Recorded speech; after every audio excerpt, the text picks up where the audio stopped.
ஓம் சாந்தி. 8/12/2024 காலை முரளி. அவ்யக்த Bapdada revise date 13/2/2003 Madhuban. முரளியின் தலைப்பு: நிகழ்கால நேரத்தில் தன்னுடைய இரக்க மனம் மற்றும் வள்ளல் ஸ்வரூபத்தை வெளிப்படுத்துங்கள். எப்படி உலகத்தில் நேரத்திற்கு ஏற்றாற் போல, சூழ்நிலைக்கு ஏற்றாற் போல அந்த ட்ரெஸ்ஸை அணிவாங்க. அதே போல பாபா நிகழ்கால நேரத்திற்கு ஏற்றாற் போல, சூழ்நிலைகளுக்கு ஏற்றாற் போல உங்களுடைய மனநிலை எப்படி இருக்கணும் அப்படின்றது புரிய வச்சிட்ருக்கிறார். அதாவது எந்த ஸ்வரூபத்தில் இப்போ நாம் இருக்கணும், இரக்கமனம் மற்றும் வள்ளல் ஸ்வரூபத்தை வெளிப்படுத்துங்க அப்படின்றார். இன்று வரங்களை வழங்கும் வள்ளல் தந்தை தன்னுடைய ஞான வள்ளல், சக்தி வள்ளல், குணங்களின் வள்ளல், பரமாத்மா செய்தியை கொண்டு சேர்க்கும் குழந்தைகளை பார்த்து கொண்டிருக்கிறார். ஒவ்வொரு குழந்தையும் மாஸ்டர் வள்ளலாகி ஆத்மாக்களை தந்தையின் நெருக்கத்தில் கொண்டு வருவதற்கு மனதார முயற்சி செய்து கொண்டிருக்கிறீர்கள். உலகத்தில் அநேக விதமான ஆத்மாக்கள் இருக்கிறார்கள். சில ஆத்மாக்களுக்கு ஞானாமிருதம் தேவையாக இருக்கிறது, சில ஆத்மாக்களுக்கு சக்தி தேவையாக இருக்கிறது, குணம் தேவையாக இருக்கிறது. குழந்தைகளாகிய உங்களிடம் அனைத்து பொக்கிஷங்களும் நிரந்தரமாக இருந்து கொண்டே இருக்கிறது. ஒவ்வொரு ஆத்மாவின் விருப்பங்களையும் நிறைவேற்றக்கூடியவர்களாக இருக்கிறீர்கள். நாளுக்கு நாள் முடிவிற்கான நேரம் நெருக்கத்தில் வருகின்ற காரணத்தினால் இப்பொழுது ஆத்மாக்கள் ஏதாவது புது ஆதரவை தேடிக்கொண்டிருக்கிறார்கள். அந்த புது ஆதரவை கொடுப்பதற்கு ஆத்மாக்களாகிய நீங்கள் நிமித்தமாக இருக்கிறீர்கள். குழந்தைகளாகிய உங்கள் அனைவரின் ஊக்க உற்சாகத்தை பார்த்து பாப்தாதா குஷி அடைகிறார். ஒரு புறம் அவசியம் இருக்கிறது, இன்னொரு புறம் ஊக்க உற்சாகம் இருக்கிறது. அதாவது ஒரு புறம் உலகத்தில் இருக்கக்கூடிய ஆத்மாக்களுக்கு தேவையாக இருக்கிறது, இன்னொரு புறம் கொடுக்கக்கூடிய உங்களுக்கு ஊக்க உற்சாகம் இருக்கிறது. ஸோ அவசியமான நேரத்தில் ஒரு துளிக்கும் கூட மகத்துவம் இருக்கிறது. ஆக தேவையான நேரத்தில் உங்களால் கொடுக்கப்பட்ட ஒரு துளிக்கும், அதாவது செய்திக்கும் கூட மகத்துவம் இருக்கிறது.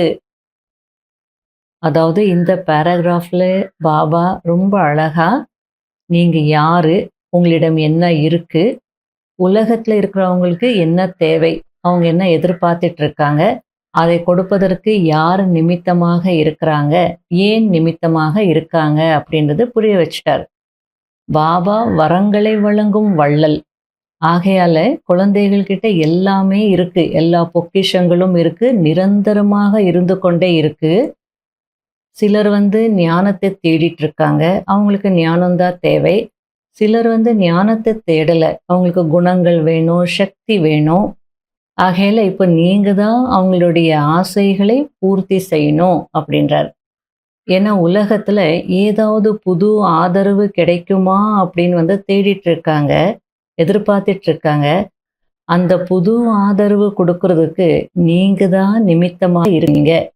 அப்படின்னா நம்ம என்ன சேவை இப்போ செய்யணுன்றது பாபா ஞாபகப்படுத்திட்டு இருக்கிறார். அதனுடைய இம்பார்ட்டன்ஸ் என்னன்றது புரிய வச்சிட்டு இருக்கிறார். அவசியமான நேரத்துல ஒரு துளிக்கும் கூட மிகுந்த மகத்துவம் இருக்கு.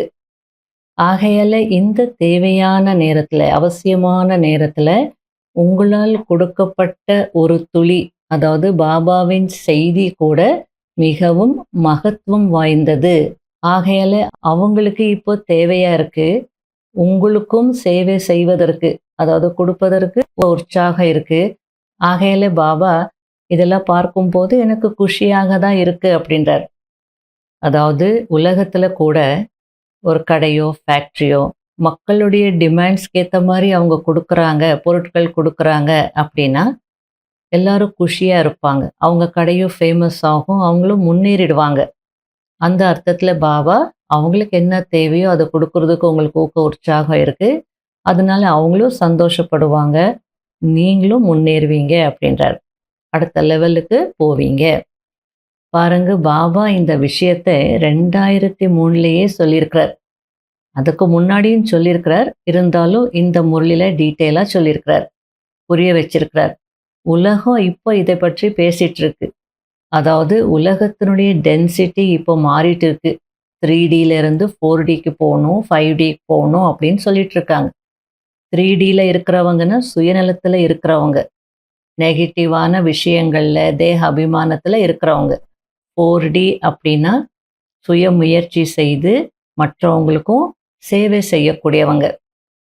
அது செய்யல அப்படின்னா இந்த உலகத்துல இருக்கவே முடியாது அப்படின்னு உலகம் சயின்டிஃபிக்கா ஏதோ ஒன்று சொல்லிட்டு இருக்காங்க. டென்சிட்டி கான்செப்ட், 5D கான்செப்ட் அப்படின்னு சொல்றாங்க. நமக்கு பாபா அழகா நீங்க வள்ளலா இருக்கிறீங்க, உங்களால கொடுக்க முடியும், கொடுக்கறதுக்கான ஊக்க உற்சாகமும் இருக்கு. எவ்வளோ அழகா புரிய வச்சிட்டு இருக்கிறார். தேவையான நேரத்துல கொடுப்பது என்பது மிகவும் மகத்துவம் வாய்ந்தது. எவ்வளோ அழகா புரிய வச்சிட்டு இருக்கிறார். ஆகையால நேரத்தை பற்றியும் உணர்த்துறார். நாம இந்த மாதிரி நேரத்துல என்ன செய்யணும், நம்முடைய ரோல் என்ன, அதையும் உணர்த்திட்டு இருக்கிறார். அப்படி கொடுத்தால் அதற்கான ரிசல்ட் என்ன, அதையும் சொல்லிட்டு இருக்கிறார். இந்த நேரம் குழந்தைகளாகிய உங்கள் அனைவரின் இரக்க மனம் மற்றும் வள்ளல் ஸ்வரூபம் வெளிப்படுவதற்கான நேரமாகும். ஆத்மாக்களாகிய உங்களுடைய அனாதி ஸ்வரூபத்திலும் வள்ளல் சம்ஸ்காரம் நிறைந்திருக்கிறது. ஆகையால் கல்பவிருட்ச சித்திரத்தில் நீங்கள் விருட்சத்தின் வேர் பகுதியில் காட்டப்பட்டிருக்கிறீர்கள். ஏனென்றால் வேர் மூலமாகத்தான் முழு மரத்திற்கு அனைத்தும் சென்று சேருகிறது. உங்களுடைய ஆதி ஸ்வரூபம் தேவதா ஸ்வரூபம். அதாவது பரந்தாமத்தினுடைய ஸ்டேஜ். நம்ம பரந்தாமத்தில் இருக்கும் போது நம்முடைய ஸ்டேஜுக்கு என்ன பேரு? அனாதி ஸ்வரூபம். அப்படின்னா இந்த உலகம் தலைகீழ் மரம் இல்லையா? அப்போ விதை எங்கே இருக்கிறார்? பரந்தாமத்தில். அப்போ நாம அனாதி ஸ்வரூபத்தில் எங்கே இருக்கிறோம்? பரந்தாமத்தில் இருக்கிறோம். அப்போ விதையினுடைய சக்திகள் வேறு மூலமாக தானே இந்த முழு தலைகீழ் மரத்திற்கும் போகுது. ஆகையில அனாதி ஸ்வரூபத்தில் கூட நீங்கள் வள்ளல் சம்ஸ்காரம் உடையவர்கள் அப்படின்றார். அடுத்து உங்களுடைய ஆதி ஸ்வரூபம் தேவதா ஸ்வரூபம். அதனுடைய அர்த்தமே தேவ் தா. தேவ் அப்படின்னா கொடுப்பவர்கள். தா அப்படின்னு வருதுனால என்ன அர்த்தம்? தருவது, தருபவர்கள். ஆக தேவதை என்றால் கொடுக்கக்கூடியவர்கள். உங்களுடைய மத்திய ஸ்வரூபம் பூஜைக்குரிய சித்திரம். ஆக மத்திய காலத்திலும் பூஜ்ய ரூபத்தில் நீங்கள் வரதானம் கொடுக்கக்கூடிய, ஆசீர்வாதம் கொடுக்கக்கூடிய வள்ளல் ரூபத்தில் இருக்கிறீர்கள். ஆக ஆத்மாக்களாகிய உங்களுடைய விசேஷ ஸ்வரூபமே வள்ளல் தன்மை ஆகும். இப்பொழுதும் கூட, அதாவது கடைசியில சங்கம யுகத்துல கூட பரமாத்மாவின் செய்தியை கொண்டு சேர்ப்பவர்களாகி உலகத்தில் தந்தையை வெளிப்படுத்தும் செய்தியை பரப்பிக் கொண்டிருக்கிறீர்கள். எனவே ஒவ்வொரு பிராமண குழந்தையும் சோதனை செய்யுங்கள். அதாவது அனாதி ஆதி வள்ளல் தன்மையின் சம்ஸ்காரம் ஒவ்வொருவரின் வாழ்க்கையில் சதா வெளிப்படையான ரூபத்தில் இருக்கிறதா என்று சோதனை செய்யுங்கள். வள்ளல் தன்மையின் சம்ஸ்காரமுடைய ஆத்மாக்களின் அடையாளம் என்னவென்றால், யாராவது கொடுத்தால்தான் நான் கொடுப்பேன், யாராவது செய்தால்தான் நான் செய்வேன் என்பது அவர்களுக்கு ஒருபோதும் எண்ணத்திலும் கூட இருக்காது. அதாவது வள்ளல் சம்ஸ்காரம் உடைய ஆத்மாக்களுடைய அடையாளம் அவங்க எப்படி இருப்பாங்க? சரி, யாராவது கொடுத்தா நம்ம கொடுக்கலாம், யாராவது செய்தால் நம்ம செய்யலாம் அப்படின்னு அவங்க இருக்க மாட்டாங்க. வள்ளல் அப்படின்னாலே எதிர்பார்க்காம கொடுக்கக்கூடியவங்க, எதிர்பார்க்காமலே செய்யக்கூடியவங்க. ஆகையால எண்ணத்துல கூட அவங்களுக்கு இது போல இருக்காது. இதுதான் அவங்களுடைய அடையாளம் அப்படின்னு புரிய வச்சிட்டு இருக்கிறார். நிரந்தரமாக திறந்த களஞ்சியமாக இருப்பார்கள். எனவே நாலாபுறங்களிலும் உள்ள குழந்தைகளின் வள்ளல் தன்மைக்கான சம்ஸ்காரத்தை பாப்தாதா பார்த்து கொண்டிருந்தார். என்ன பார்த்திருப்பார்? வரிசை கிரமம் இருக்கத்தான் செய்யும். அதாவது பாப்தாதா வள்ளல் தன்மையினுடைய ரிசல்ட் சொல்லிட்டு இருக்கிறார். பாசு ஃபெயிலுன்னு சொல்லல. அந்த வள்ளல் தன்மையானது வரிசை கிரமமாக தான் இருந்தது அப்படின்னு சொல்றார். அந்த வரிசை கிரமமான ரிசல்ட் இருக்கக்கூடாது. நம்ம எல்லாருமே நம்பர் 1ல வரணும்னா அதற்கு என்ன செய்யணுன்றது அடுத்து புரிய வச்சுட்டு இருக்கிறார். ஒருபோதும் இப்படி இருந்தால் இது இருந்தால் நானும் இதை செய்வேன் என்று எண்ணாதீர்கள். வள்ளல் தன்மையின் சம்ஸ்காரம் உடையவர்களுக்கு அனைத்து தரப்பிலிருந்தும் தானாகவே ஒத்துழைப்பு கிடைக்கும். அதாவது குழந்தைகள் நம்ம என்ன சொல்றோம்? பாபா என்ன செய்யறது? நான் செய்யணும்னு தான் நினைக்கிறேன். ஆனா என் சம்ஸ்காரம் இப்படி இருக்கு. என்னுடைய சூழ்நிலை இப்படி இருக்கு. என் கூட இருக்கிறவங்கெல்லாம் இப்படி இருக்காங்க. அல்லது இந்த சாதனங்கள் இல்ல. இங்க யாருமே சேவைக்கு ஒத்துழைப்பு குடுக்கறதில்ல. கூட இருக்கிறவங்க கூட எனக்கு ஒத்துழைப்பு குடுக்கறதில்ல. நான் எப்படி வள்ளலாக இருக்கிறது? அப்படின்னு சொல்லுவாங்க. அதனால பாபா புரிய வச்சுட்டு இருக்கிறார். இப்படி இருந்தால், இது இருந்தால் நான் செய்வேன் அப்படின்னு நினைக்காதீங்க. உங்களுக்குள்ள அந்த வள்ளல் சம்ஸ்காரத்தை கொண்டு வாங்க. அப்படின்னா கொடுக்கணும். மற்றவங்களுக்கு செய்யணுன்ற சம்ஸ்காரத்தை எமர்ஜ் செய்யுங்க. அதை வெளிப்படுத்துங்க. அப்போ அனைத்து தரப்பிலிருந்தும் தானாகவே சகயோகம், ஒத்துழைப்பு கிடைச்சிடும் அப்படின்றார். ஆத்மாக்கள் மூலம் மட்டுமல்ல, இயற்கையும் கூட உரிய நேரத்தில் ஒத்துழைப்பு கொடுக்கக்கூடியதாக ஆகிவிடும். அதாவது நாம வள்ளல் சம்ஸ்காரம் உடையவர்களாகி வள்ளலாகி கொடுத்துட்டே இருந்தோம் அப்படின்னா எந்த குறையும் சொல்லலை, எந்த கம்ப்ளைண்ட் இல்லை, கொடுத்துட்டே இருந்தோம், காரணங்கள் சொல்லலை, கொடுத்துட்டே இருந்தோம் அப்படின்னா ஆத்மாக்களுடைய ஒத்துழைப்பு எல்லா பக்கங்களிலிருந்தும் கிடைக்கும் அப்படின்றார். ஆத்மாக்கள் மட்டும் இல்லை, இயற்கையினுடைய ஒத்துழைப்பும் கிடைக்கும் அப்படின்றார். அது உரிய நேரத்துல. அதில் பாயிண்ட்டை நோட் பண்ணுங்க. நாம வள்ளல் ஆகாமல் சுயநலமாக இருந்துட்டு அவங்க ஒத்துழைக்கல, இவங்க ஒத்துழைக்கல, இயற்கை ஒத்துழைக்கல, சரீரம் ஒத்துழைக்கல அப்படிலாம் சொல்ல வேண்டிய அவசியமே இல்லை. யார் சதா வள்ளல் ஆகிறார்களோ அந்த ஆத்மாக்களுக்கு அந்த புண்ணியத்தின் பலன் தேவையான நேரத்தில் உதவி, உரிய நேரத்தில் வெற்றி சகஜமாகவே கிடைத்துவிடும். பகவானுடைய மகா வாக்கியங்களை பாருங்க. தேவையான நேரத்தில் உதவி, உரிய நேரத்தில் வெற்றி சகஜமாகவே கிடைத்துவிடும். யாருக்கு? யார் சதா வள்ளல் ஆகிறார்களோ அவர்களுக்கு அந்த புண்ணியத்தின் பலன் இந்த ரூபத்துல கிடைக்கும் அப்படின்னு சொல்லிட்டு இருக்கிறார். இது சூக்ஷ்ம கணக்காகும். ஆகையால் வள்ளல் தன்மைக்கான சம்ஸ்காரத்தை சதா வெளிப்படான ரூபத்தில் வைத்துக் கொள்ளுங்கள். எமர்ஜ் ரூபத்துல வையுங்க அப்படின்றார். புண்ணியத்தின் கணக்கு 1க்கு 10 மடங்கு பலன் கொடுக்கிறது. ஆக முழு நாளும் நோட் செய்யுங்கள். சங்கல்பத்தின் மூலம், வார்த்தைகளின் மூலம், சம்பந்தம் மற்றும் தொடர்பின் மூலம் புண்ணிய ஆத்மாவாகி புண்ணியத்தின் கணக்கை எவ்வளவு சேமித்திருக்கிறேன் என்று. மனசா சேவை கூட புண்ணியத்தின் கணக்கை சேமிப்பு செய்கிறது. மனசா சேவை மூலமாக நல்ல அமைதியினுடைய வைப்ரேஷன்ஸை, சுகத்தினுடைய வைப்ரேஷன்ஸை பரப்புனீங்க அப்படின்னா அது ஒரு விதமான ஹீலிங். ஆத்மாக்களுடைய மனதையும் ஹீல் பண்ணுவீங்க, வாயுமண்டலத்தையும் ஹீல் பண்ணுவீங்க. ஆகையால அதன் மூலமாக கூட புண்ணியத்தின் கணக்கு சேமிப்பாகுது அப்படின்றார். வார்த்தைகளின் மூலம் ஒரு பலவீன ஆத்மாவை குஷிப்படுத்துவது, தொந்தரவு அடைந்திருப்பவரை தன்னுடைய பெருமிதத்தின் நினைவில் கொண்டு வருவது, அதாவது செல்ஃப் ரெஸ்பெக்ட் இல்லாம அந்த தாழ்வு மனப்பான்மையில இருப்பாங்க. என்னால் எதுவுமே செய்ய முடியாதுன்ற நிலையில இருப்பாங்க. அப்போ அவங்களுக்கு அவங்களுடைய செல்ஃப் ரெஸ்பெக்டை உயர்த்துவது. உதாரணத்திற்கு நமக்கு சில நேரத்துல தோணும், மாயாவை நம்ம கம்ப்ளீட்டா ஜெயிக்க முடியுமா? மாயாஜீத் ஆக முடியுமா? அப்படின்னு தோணும். எவ்ளோ புயல்கள் வருதே! மாயா இப்படியெல்லாம் விழுங்கிடுறதே! என்ன செய்றது? அப்படின்னு தோணும். ஃபெடப் ஆயிடும். அந்த மாரி நேரத்துல பாபா வந்து, "நீ ஒவ்வொரு கல்பத்தின் வெற்றி அடைந்த ஆத்மா" அப்படின்னு சொன்னார் அப்படின்னா, உடனே அந்த பெருமிதத்துல வந்துருவோம். அதாவது நமக்கு நம்மள பத்தி தெரியல. சில நேரத்துல அந்த மூடு பணியின் காரணத்தினால நம்மளையே நம்ம புரிஞ்சுக்க முடியறதில்ல. அப்போ பாபா இந்த மாரிலாம் சொல்லும்போது, நம்முடைய பெருமிதத்தை உணர்ந்து அந்த செல்ஃப் ரெஸ்பெக்ட்ல வந்துருவோம் இல்லையா? சொமான்ல வந்துருவோம் இல்லையா? ஆகையால வார்த்தைகள் மூலமாக இந்த மாரி நீங்க அவங்கள உயர்த்தலாம். அது கூட ஒரு புண்ணிய காரியம் அப்படின்றார்.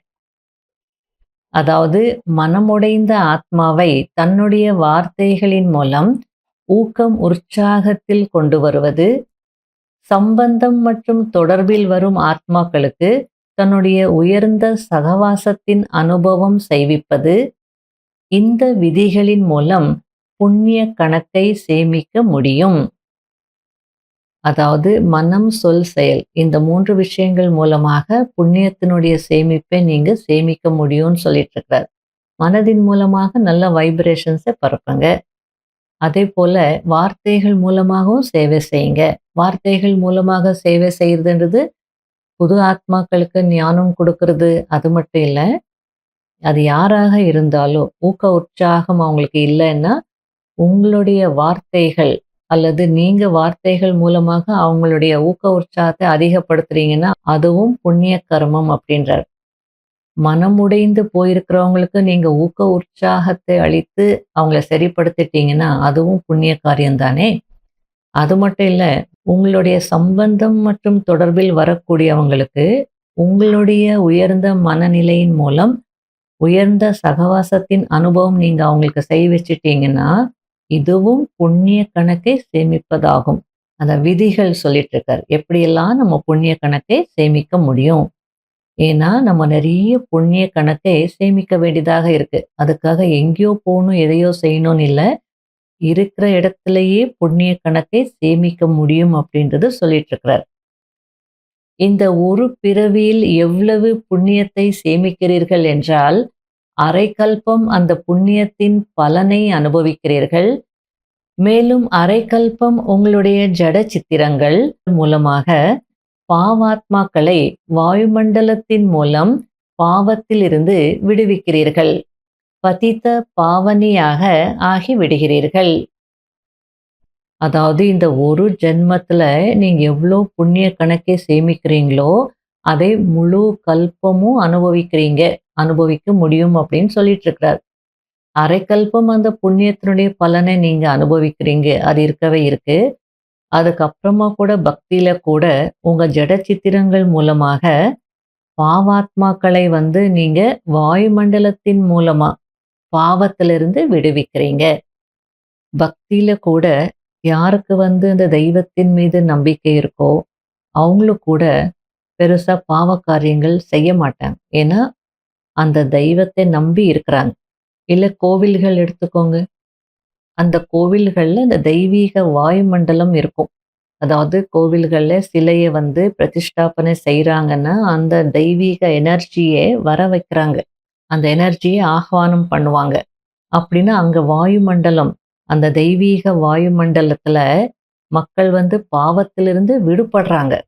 ஆகையில உங்களுடைய ஜட சிலைகள் கூட பதித்த பாவனி ஆயிடுது. ஆகையால் பாப் தாதா ஒவ்வொரு குழந்தையின் சேமிப்பாகி இருக்கும் புண்ணிய கணக்கை பார்த்து கொண்டிருக்கிறார். இவ்வளோ விஷயங்கள் இதுல இருக்கு. குழந்தைகள் என்ன செய்துட்டு இருக்காங்க, எவ்வளோ சேமிச்சிருக்காங்க அப்படின்றது பாபா பார்த்துட்டு இருக்கிறார். பாப்தாதா நிகழ்காலத்தில் குழந்தைகளின் சேவையின் ஊக்க உற்சாகத்தை பார்த்து குஷி அடைந்து கொண்டிருக்கிறார். மெஜாரிட்டி குழந்தைகளிடம் சேவைக்கான ஊக்கம் நன்றாக இருக்கிறது.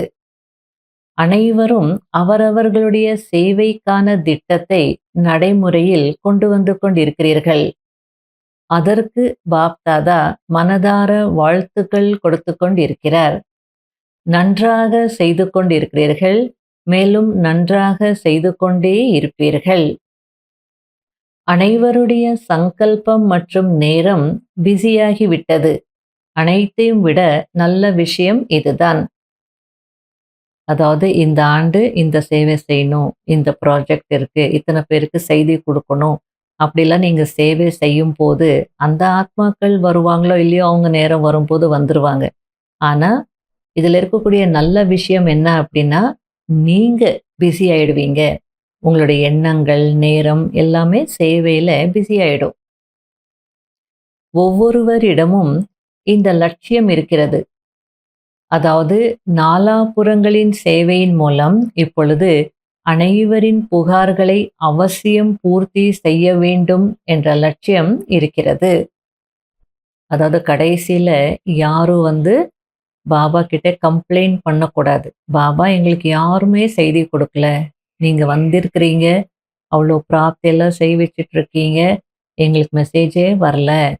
தெரிஞ்சிருந்தா நாங்களும் வந்திருப்போம். நாளைக்கு யாரும் சொல்லக்கூடாது. அதுக்காகவே நீங்க இந்த மாதிரி எல்லாம் நல்ல சேவை செய்துட்டு இருக்கீங்க அப்படின்றார்.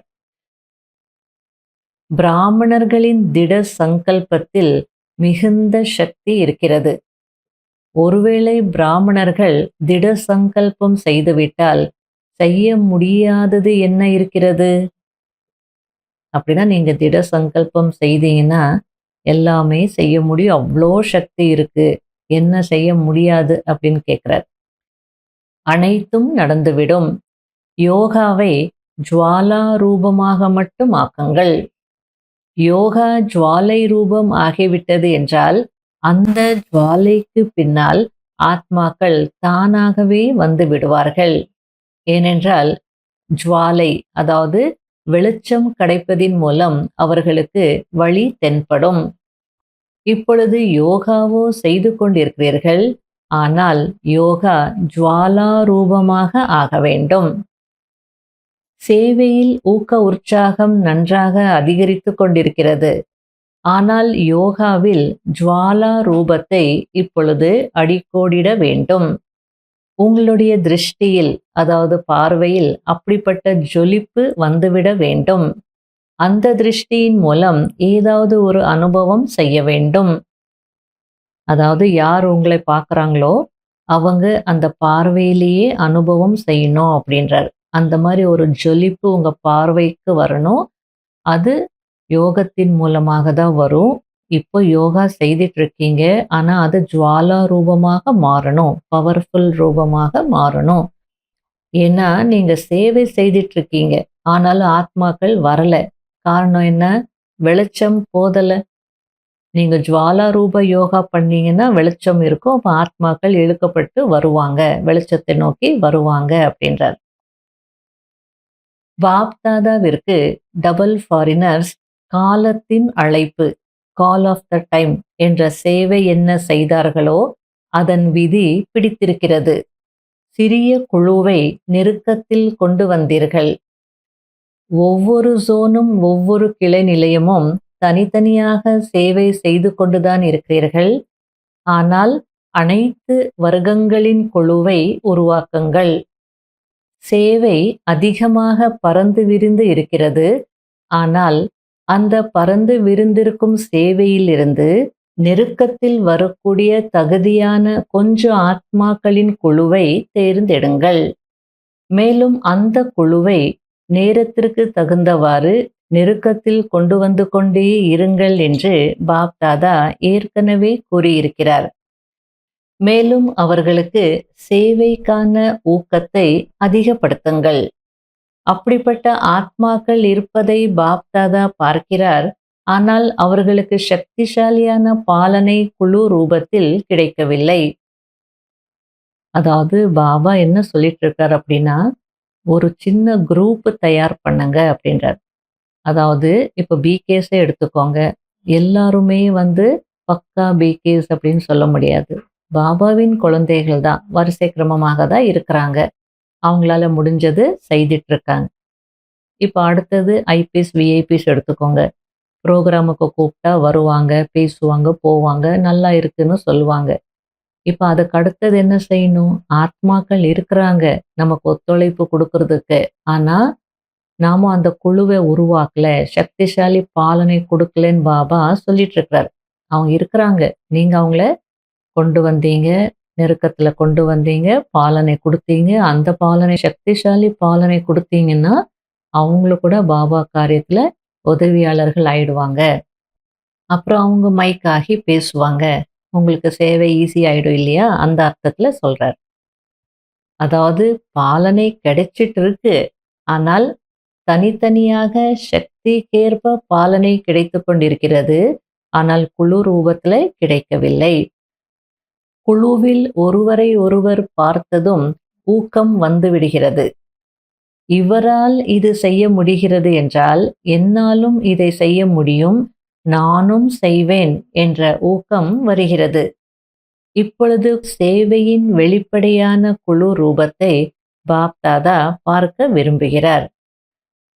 நான் இவ்வளோ சேவை செய்தேன், அவ்வளோ சேவை செய்தேன், ஓகே. ஆனா ஒரு குழுவை உருவாக்குங்க. இதுதான் சேவையின் வெளிப்படையான பலன்.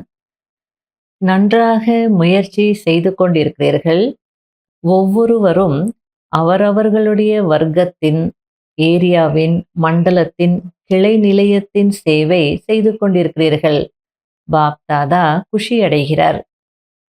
இப்பொழுது கொஞ்சம் பேரை முன்னால் அழைத்து வாருங்கள். அதாவது அவங்கள முன்னாடி கொண்டு வாங்க, ஸ்டேஜ்ல நிறுத்து, பேச வைங்க அப்படின்றார். சேவைக்கான வாய்ப்பு கொடுங்கன்றார். இல்லறத்தில் இருப்பவர்களின் ஊக்கமும் பாப் தாதாவிடம் வந்து சேருகிறது.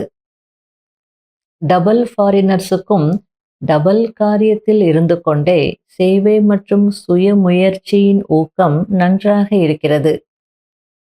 அதாவது அவங்க வேலைக்கு போறாங்க, சென்டரும் நடத்துறாங்க. அதனால பாப் தாதா டபுள் காரியத்தில் இருந்து கொண்டே சேவை மற்றும் சுய முயற்சியில உங்களுக்கு ஊக்கம் நல்லா இருக்குன்னு சொல்லிட்டு இருக்கார்.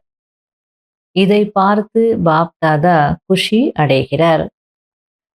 அயல் நாட்டில் நிகழ்கால வாயுமண்டலத்தை பார்க்கும் போது பிராமணர்கள் பயப்படவில்லை தானே? நாளை என்ன நடக்குமோ, நாளை என்ன ஆகுமோ என்று இவ்வாறு யோசிக்கவில்லை தானே? நாளை நன்றாக இருக்கும், நன்றாகவே இருக்கிறது, நன்றாகவே நடக்கும்.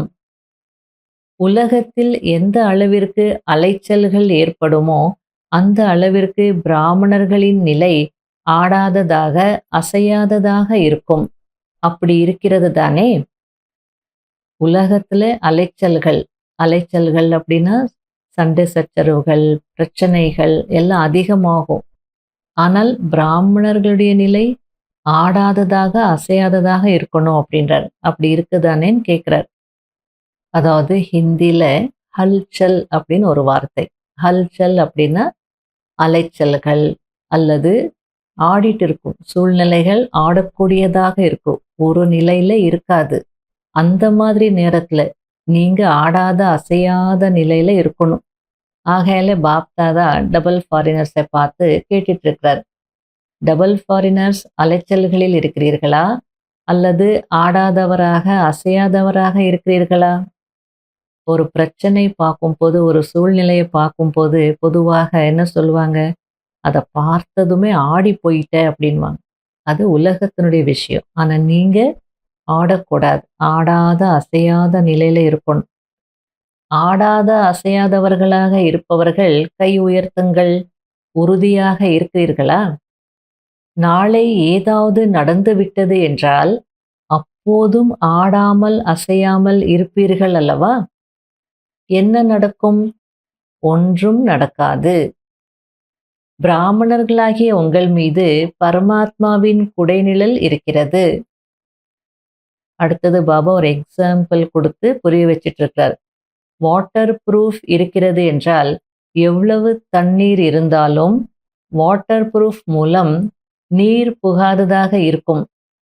அதேபோல் எவ்வளவுதான் அலைச்சல்கள் இருந்தாலும் பிராமண ஆத்மாக்கள் பரமாத்மாவின் குடைநிழலுக்குள் சதா ப்ரூஃபாக இருக்கிறீர்கள். அதனால எதுக்கும் கவலைப்படாதீங்க அப்படின்றார். என்னுடைய குடைநிழலுக்குள்ள இருக்கீங்க, அதனால அலைச்சல் ப்ரூஃபாக இருக்கிறீங்க. கவலையற்ற சக்கரவர்த்திகள் அல்லவா? அல்லது என்ன நடக்குமோ என்று கொஞ்சம் கொஞ்சம் கவலை இருக்கிறதா? இல்லையா? கவலையற்றவர்களா?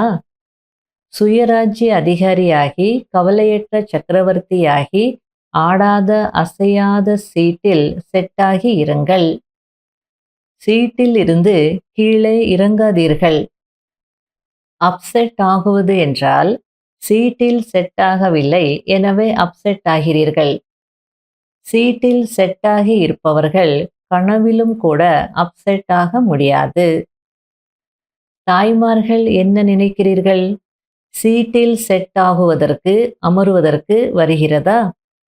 அலைச்சல் இல்லைதானே? பாப் தாதா கம்பைன்ட் ரூபத்தில் இருக்கிறார். எப்போது சர்வசக்திவான் உங்களுடன் இணைந்திருக்கிறாரோ அப்போது உங்களுக்கு என்ன பயம் இருக்கிறது? தனியாக இருக்கிறேன் என்று நினைத்தால் அலைச்சலில் வந்து விடுவீர்கள். கம்பைண்டாக இருந்தீர்கள் என்றால் எவ்வளவுதான் அலைச்சல்கள் இருந்தாலும் நீங்கள் ஆடாமல் அசையாமல் உறுதியானவர்களாக இருப்பீர்கள். தாய்மார்களே சரிதானே? ஓகே தானே? இணைந்திருக்கிறீர்கள் தானே? தனியாக இல்லை தானே? அது தந்தையின் பொறுப்பு. அதாவது என்ன பிரச்சனைகள் வந்தாலும் அலைச்சல் வந்தாலும் நீங்க எதுக்கு யோசிக்கிறீங்க? யோசிக்கிறதுக்கு நான் இருக்கிறேன், அது தந்தையின் பொறுப்பு அப்படின்னு சொல்லிட்டு இருக்கிறார். ஒருவேளை நீங்கள் சீட்டில் செட் ஆகிவிட்டால் அப்போது தந்தை பொறுப்பாளர் ஆவார். அப்செட் ஆகிவிட்டால் நீங்கள் பொறுப்பாகி விடுவீர்கள். எவ்வளவு நல்லா சொல்லிட்டு இருக்கிறார். நீங்க கம்பைண்டா இருந்தீங்கன்னா, சீட்ல செட் ஆகி இருந்தீங்கன்னா நான் பொறுப்பு எடுத்துக்கிறேன். நீங்க சீட்ல செட் ஆகல அப்படின்னா அதுக்கு பொறுப்பு நீங்க தான்.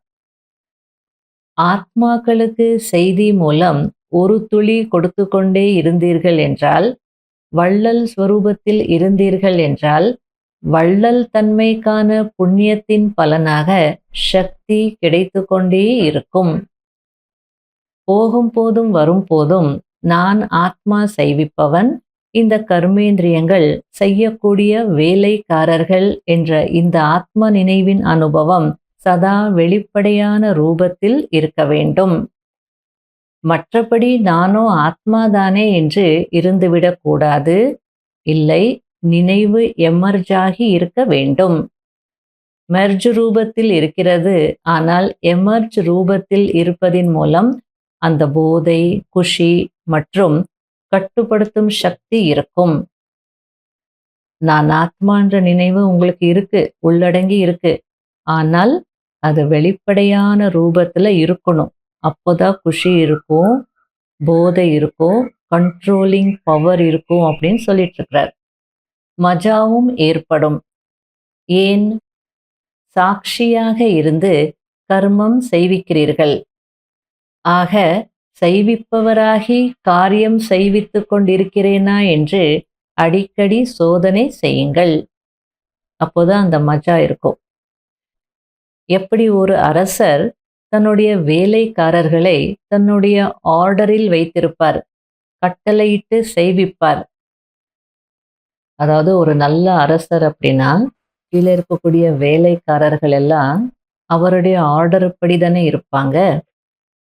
அதேபோல் நான் ஆத்மா செய்விப்பவன் என்ற ஸ்வரூபத்தின் நினைவு இருந்தது என்றால் அனைத்து கர்மேந்திரியங்களும் கட்டளைப்படி நடக்கும். மாயாவின் கட்டளைப்படி நடக்காது, உங்களுடைய கட்டளைப்படி நடக்கும்.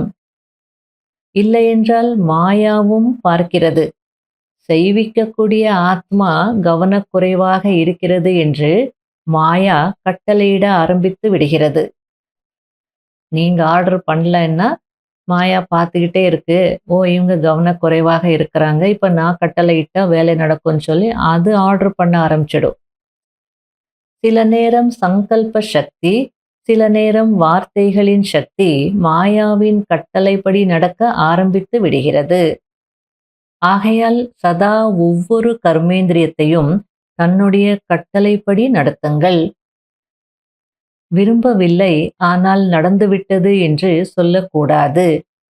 என்ன விரும்புகிறீர்களோ அதுதான் நடக்கும். நான் விரும்பவே இல்லை, நடந்துடுச்சு, இப்படிலாம் நடக்கும்னு நினைக்கவே இல்லை, நடந்துச்சு. இப்படியெல்லாம் பேசணும்னு நினைக்கவே இல்லை, பேசிட்டேன். அப்படியெல்லாம் நடக்காதுன்றார் பாபா. நீங்க என்ன விரும்புறீங்களோ அதுதானே நடக்கும். இப்பொழுதிலிருந்தே ராஜ்ய அதிகாரி ஆகுவதற்கான சம்ஸ்காரம் நிரப்பினால்தான் அங்கும் ராஜ்யம் செய்வீர்கள். சுயராஜ்ய அதிகாரி என்ற சீட்டை விட்டு ஒருபோதும் கீழே இறங்காதீர்கள். ஒருவேளை கர்மேந்திரியங்கள் கட்டளைப்படி நடந்தது என்றால் ஒவ்வொரு சக்தியும் உங்களுடைய கட்டளைப்படி நடக்கும். எந்த சக்தி எந்த நேரத்தில் அவசியமாக இருக்கிறதோ அந்த நேரத்தில் சரி ஐயா என்று சொல்லி ஆஜராகிவிடும். நீங்கள் பொறுமை சக்திக்கு கட்டளையிடுகிறீர்கள், ஆனால் காரியம் முடிந்த பிறகு அது வருகிறது என்று இருக்கக்கூடாது. ஒவ்வொரு சக்தியும் உங்களுடைய கட்டளைப்படி சரி என்று ஆஜராகிவிடும். ஏனென்றால் ஒவ்வொரு சக்தியும் பரமாத்மாவின் கொடையாகும். எனவே பரமாத்மாவின் கொடை உங்களுடைய பொருளாக ஆகிவிட்டது. எப்படி தன்னுடைய பொருளை எப்படி வேண்டுமென்றாலும் எப்போது வேண்டுமென்றாலும் பயன்படுத்துகிறீர்கள், அதேபோல் இந்த சர்வ சக்திகள் உங்களுடைய கட்டளைப்படி நடக்கும். அனைத்து கர்மேந்திரியங்களும் உங்களுடைய கட்டளைப்படி நடக்கும். இதற்குதான் சுயராஜ்ய அதிகாரி மாஸ்டர் சர்வசக்திவான் என்று சொல்லப்படுகிறது. பாண்டவர்கள் அவ்வாறு இருக்கிறீர்களா? மாஸ்டர் சர்வசக்திவானாகவும் இருக்கிறீர்கள் மற்றும் சுயராஜ்ய அதிகாரியாகவும் இருக்கிறீர்கள். ஆகையால் வாயிலிருந்து வெளிப்பட்டு விட்டது என்று அப்படி சொல்லக்கூடாது. வெளிப்படுவதற்கு கட்டளையிட்டது யார்? பார்க்க விரும்பவில்லை, பார்த்துவிட்டேன். செய்ய விரும்பவில்லை, செய்துவிட்டேன் என்கிறீர்களே. சொல்லுங்க, யார் ஆர்டர் கொடுத்தது அப்படின்னு கேட்குறார். நீங்க ஆர்டர் கொடுக்காம கண் எப்படி பார்க்கும்? நீங்க ஆர்டர் கொடுக்காம அந்த வார்த்தைகள் வெளிவருமா? இது யாருடைய கட்டளைப்படி நடக்கிறது? இதை அதிகாரி என்று சொல்வதா அல்லது அடிமை என்று சொல்வதா? எனவே அதிகாரி ஆகுங்கள், அடிமை அல்ல. நல்லது. இப்போது மதுபனில் அனைவரும் மிக மிக குஷியாக இருக்கிறீர்கள். இதே போன்று சதா குஷியாக இருக்க வேண்டும் என்று பாப்தாதா கூறுகிறார். ஆன்மீக ரோஜாக்கள் பாருங்கள், நாலாபுறங்களிலும் பாருங்கள், அனைவரும் மலர்ந்திருக்கும் ஆன்மீக ரோஜாவாக இருக்கிறார்கள். வாடியவர்களாக அல்ல, மலர்ந்திருக்கும் ரோஜாக்கள். எனவே இதேபோல் சதா குஷியான மற்றும் அதிர்ஷ்டம் நிறைந்த முகத்துடன் இருக்க வேண்டும். யாராவது உங்களுடைய முகத்தை பார்த்தால் மிகவும் குஷியாக இருக்கிறீர்களே, உங்களுக்கு என்ன கிடைத்திருக்கிறது என்று கேட்க வேண்டும். ஒவ்வொருவரின் முகமும் தந்தையின் அறிமுகம் கொடுக்க வேண்டும். படங்கள் அறிமுகம் கொடுப்பது போன்று உங்களுடைய முகமும் தந்தை கிடைத்துவிட்டார் என்று தந்தையின் அறிமுகம் கொடுக்க வேண்டும். நல்லது. அனைவரும் நன்றாக இருக்கிறீர்களா? அயல் நாட்டினரும் வந்து சேர்ந்து விட்டீர்கள். இங்கு நன்றாக இருக்கிறதல்லவா? நியூயார்க் மோகினி பெஞ்சியை பார்த்து, பிரச்சனைகளை கேட்பதிலிருந்து தப்பித்து விட்டாய், நல்லது செய்தீர்கள். அனைவரும் ஒன்றாக வந்து சேர்ந்து விட்டீர்கள். மிகவும் நல்லது செய்தீர்கள். நல்லது. டபுள் ஃபாரினர்ஸுக்கு டபுள் போதை இருக்கிறதல்லவா? சுயராஜ்ய அதிகாரி மற்றும் உலக ராஜ்ய அதிகாரி டபுள் போதை இருக்கிறது தானே? எந்த ஒரு குரூப்பிலும் டபுள் ஃபாரினர்ஸ் இல்லை என்றால் அது நன்றாக இல்லை. உலகத் தந்தை அல்லவா? ஆகையால் முழு உலகத்தினரும் வேண்டும், அனைவரும் வேண்டும். தாய்மார்கள் இல்லை என்றால் அதுவும் அழகில்லை. பாண்டவர்கள் இல்லை என்றால் அதுவும் அழகு குறைந்து விடுகிறது. ஏதாவது ஒரு கிளை நிலையத்தில் பாண்டவர்களே இல்லாமல் தாய்மார்கள் மட்டுமே இருந்தால் அது நன்றாக இருக்கிறதா?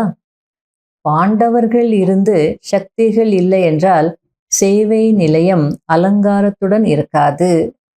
இருவரும் தேவை. குழந்தைகளும் தேவை. எங்களுடைய பெயரை ஏன் சொல்லவில்லை என்று குழந்தைகளும் கேட்கிறார்கள். அதாவது சரீர ரூபத்துல பிசிக்கலி யார் சின்ன குழந்தைகள் பாபா மீட்டுக்கு வந்திருந்தாங்களோ அந்த குழந்தைகளை சொல்லிட்டு இருக்கார் பாபா. குழந்தைகளினுடைய அழகும் இருக்கிறது. குழந்தைகள் இருந்தால்தான் அந்த குழுவில் ஒரு அழகு இருக்கும் அப்படின்றார். நல்லது. இப்பொழுது ஒரு வினாடியில் நிராகார ஆத்மாவாகி நிராகார தந்தையின் நினைவில் மூழ்கி விடுங்கள். பாப்தாதா ட்ரில் செய்வித்தார். நாலாபுறங்களிலும் உள்ள அனைத்து சுயராஜ்ய அதிகாரி சதா சாட்சி என்ற சீட்டில் செட்டாகி இருக்கக்கூடிய ஆடாத அசையாத ஆத்மாக்களுக்கு சதா வள்ளல் என்ற நினைவின் மூலம் அனைவருக்கும் ஞானம் சக்தி குணம் கொடுக்கக்கூடிய இரக்க மனமுடைய ஆத்மாக்களுக்கு சதா தன்னுடைய முகத்தின் மூலம் தந்தையின் சித்திரத்தை காண்பிக்கக்கூடிய உயர்ந்த ஆத்மாக்களுக்கு சதா குஷியான அதிருஷ்டசாலியான ஆன்மீக ரோஜாக்களுக்கு பாப் தாதாவின் அன்பு நினைவுகள் மற்றும் நமஸ்காரம். அடுத்தது தாதிகளுடன். தாதிகள் பாப் தாதாவுக்கு சொல்லிட்டு இருக்காங்க, சேவையின் கூடவே அனைத்து இடங்களிலும் 108 மணி நேர யோகா நிகழ்ச்சி நன்றாக நடந்து கொண்டிருக்கிறது. இந்த யோக ஜுவாலையின் மூலம்தான் விநாச ஜுவாலையின் வேகம் அதிகரிக்கும். இப்பொழுது பாருங்கள், அவர்களும் புரோகிராம் செய்கிறார்கள். அதாவது விநாசத்திற்கு அவங்களும் புரோகிராம் செய்கிறார்கள். பிறகு யோசிக்க ஆரம்பித்து விடுகிறார்கள். இப்போவே உலகத்தை அழிச்சிடலாம் நினைக்கிறாங்க, அதுக்கப்புறம் யோசிக்கிறாங்க. காரணம் உங்களுடைய யோக ஜுவாலை பவர்ஃபுல்லாக இல்லை. யோகத்தின் மூலம் விகர்மம் விநாசமாகும், பாவக்கர்மங்களின் சுமை பஸ்மமாகும். சேவையின் மூலம் புண்ணியத்தின் கணக்கு சேமிப்பாகும். ஆக நீங்கள் புண்ணியத்தின் கணக்கை சேமித்து கொண்டிருக்கிறீர்கள். ஆனால் பழைய சம்ஸ்காரத்தின் சுமை என்ன இருக்கிறதோ அது யோக ஜுவாலையின் மூலம்தான் பஸ்மமாகும். சாதாரண யோகத்தின் மூலம் அல்ல, யோகா ஜுவாலையின் மூலம் பஸ்மமாகும். இப்பொழுது யோகா செய்து கொண்டிருக்கிறீர்கள். ஆனால் பாவம் பஸ்மமாகும் அளவிற்கு ஜுவாலா ரூபம் இல்லை. போதுமான அந்த தீ இல்லை அப்படின்றார்.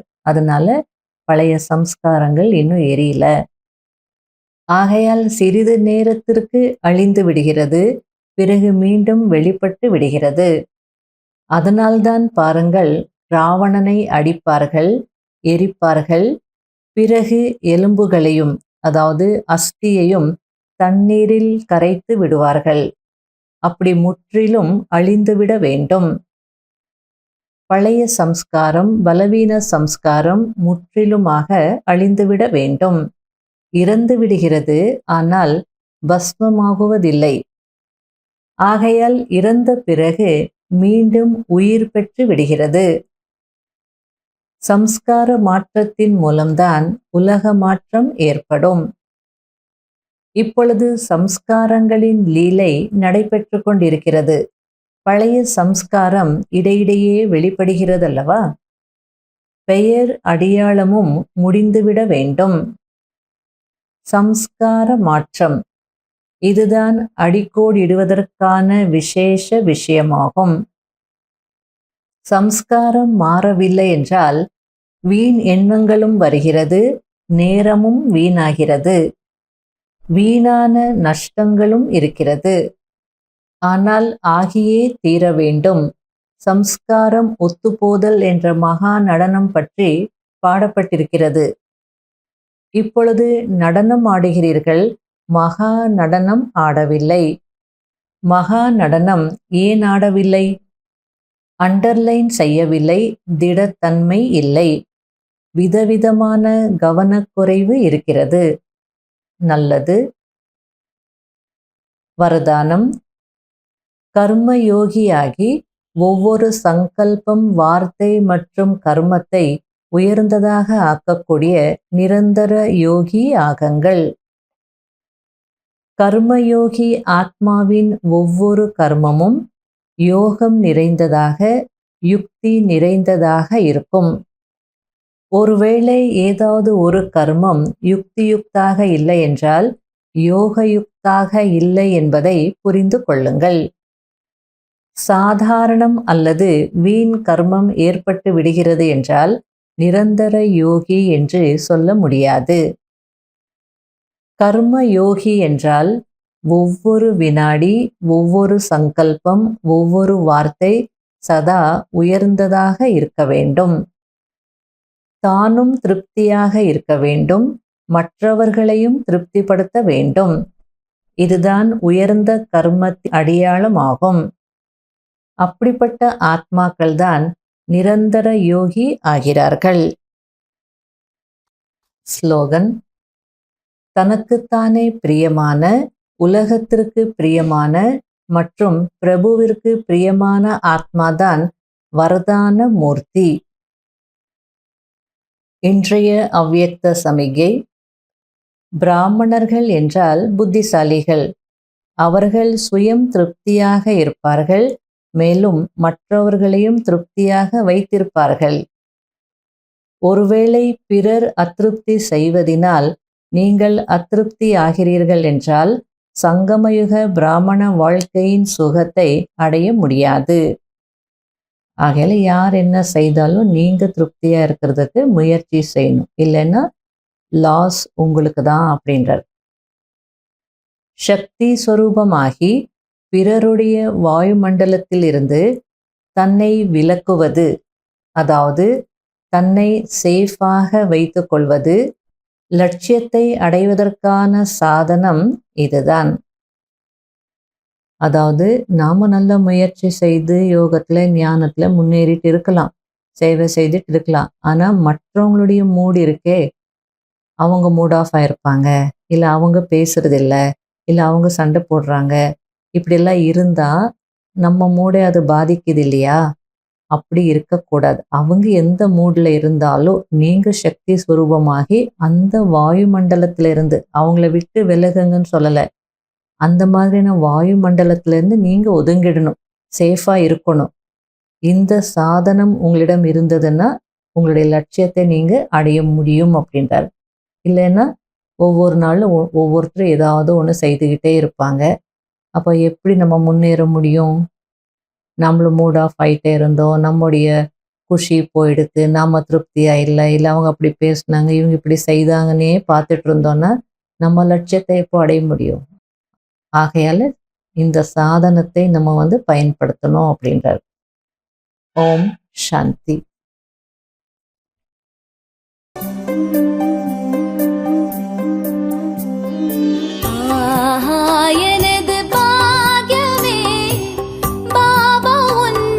கிடைத்ததே